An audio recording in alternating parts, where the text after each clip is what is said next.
China's Foreign Minister Wang has arrived in Moscow for a series of high-level discussions with his Russian counterpart Sergei Lavrov.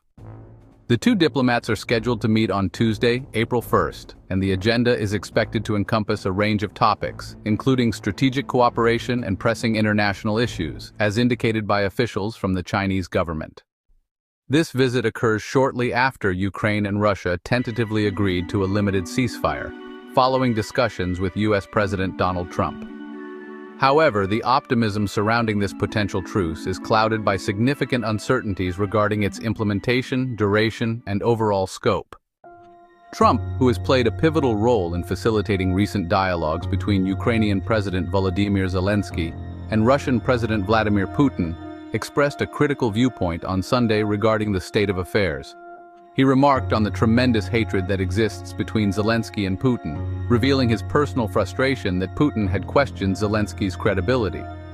While Trump asserted that we're making a lot of progress, his comments also highlighted the increasing strains within NATO, particularly in light of the contentious trade disputes involving the United States and Canada. In contrast, China has publicly upheld a stance of neutrality concerning the Ukraine conflict. Nevertheless, since the onset of the full-scale invasion of Ukraine over 3 years ago, Beijing has provided diplomatic support and economic assistance to Russia. During a recent press briefing, Chinese Foreign Ministry spokesperson Guo Jiakun emphasized that China's relationship with Russia does not target a third party and should not be affected by any third party.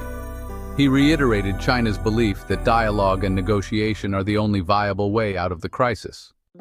Although the announcement of Wang's visit did not directly reference Ukraine, it highlighted China's commitment to deepen back-to-back strategic coordination and expand practical cooperation with Russia, particularly in regional and international contexts. This collaboration primarily includes trade in energy and consumer goods. However, China has refrained from supplying arms or military expertise to Russia.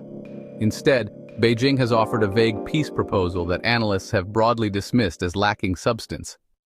Furthermore, last week, North Korean leader Kim Jong-un voiced his unwavering support for Russia's military actions in Ukraine during a meeting with a senior Russian security official in Pyongyang.